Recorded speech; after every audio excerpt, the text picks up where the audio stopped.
COVID-19 masih terus mencetak rekor. Pemerintah akhirnya menambah lagi anggaran untuk program pemulihan ekonomi nasional atau PEN. Nah, langkah ini sebenarnya mau nggak mau harus dilakukan mengingat PPKM darurat saat ini dijalankan dan tidak ada yang tahu sampai kapan pandemi ini benar-benar usai. Ada 5 program dalam program PEN. Kita akan bedah satu persatu, kita akan lihat 3 terlebih dahulu, saudara.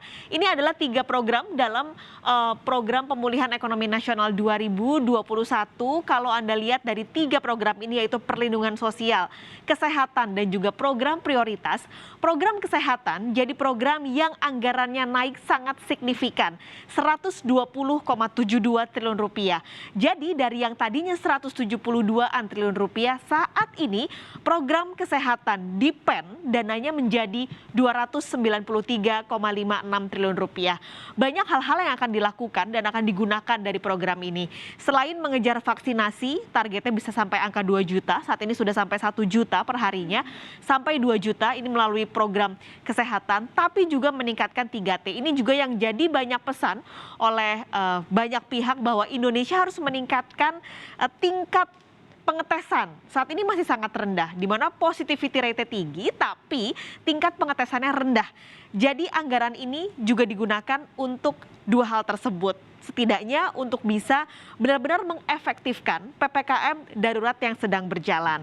Nah, sehingga saat ini program kesehatan jadi anggaran dalam program PEN yang paling tinggi angka anggarannya, saudara, dibandingkan dengan program-program lain. Kita lihat 2 yang lain selain perlindungan sosial, kesehatan, dan juga program prioritas. Ada program UMKM dan korporasi dan juga insentif usaha. Sebenarnya di awal tadinya mungkin pemerintah tidak menyangka bahwa angka COVID bisa sampai seperti ini lagi, ada varian-varian baru yang masuk ke Indonesia, sehingga di awal PEN 2021 program UMKM dan korporasi ini angkanya paling tinggi, 193 triliun rupiah. Bahkan dibandingkan dengan program kesehatan saja, angkanya lebih tinggi untuk UMKM dan korporasi, yaitu 193,74 triliun rupiah.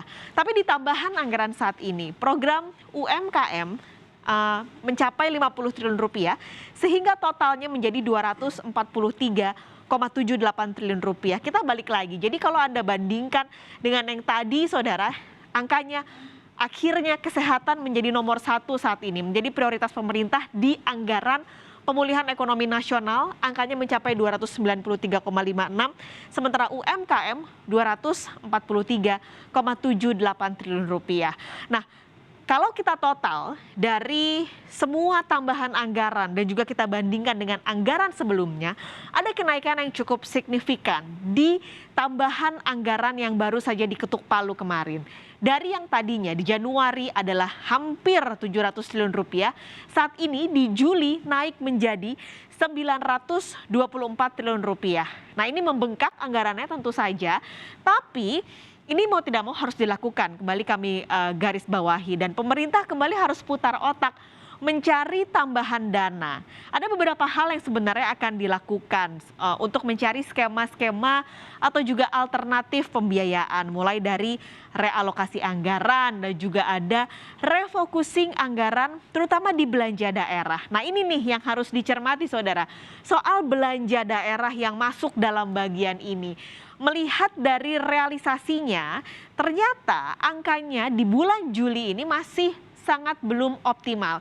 Ini sudah tengah tahun, tapi angka di Mei realisasi APBD baru sekitar 20%, saudara, dari pagu. Pagunya adalah sekitar 1000-an untuk APBD dengan totalnya. Ini hanya 20% realisasinya. Nah, sebenarnya ada beberapa hal yang menjadikan atau membuat kenapa APBD realisasinya sangat rendah. Seperti banyak kepala daerah lebih senang memutarkan uang di tempat seperti deposito misalnya. Tapi juga banyak kepala daerah yang khawatir penggunaan anggaran di masa darurat ini bisa berujung ke korupsi karena banyak hukum yang mengatur di baliknya. Ini tentu harus jadi perhatian. Nah, kalau melihat realisasi secara total di pusat, ini juga masih rendah. Di tahun lalu, di 2020, angkanya 83,4%. Sementara di tahun ini baru 32,4% di tengah tahun. Baru 32,4%. kecil memang, tapi ini juga harus penting untuk dilihat bahwa jangan sampai mentang-mentang kecil, mentang-mentang realisasinya belum banyak, lalu seenaknya memegang atau membuat program-program yang sebenarnya nggak prioritas, itu juga sangat disayangkan jika terjadi. Tentu efektivitas dari realisasi anggaran yang cukup gendut tadi, 900-an triliun rupiah, bisa benar-benar bermanfaat untuk kelompok-kelompok yang memang difokuskan saat PPKM dan juga saat masa pandemi ini.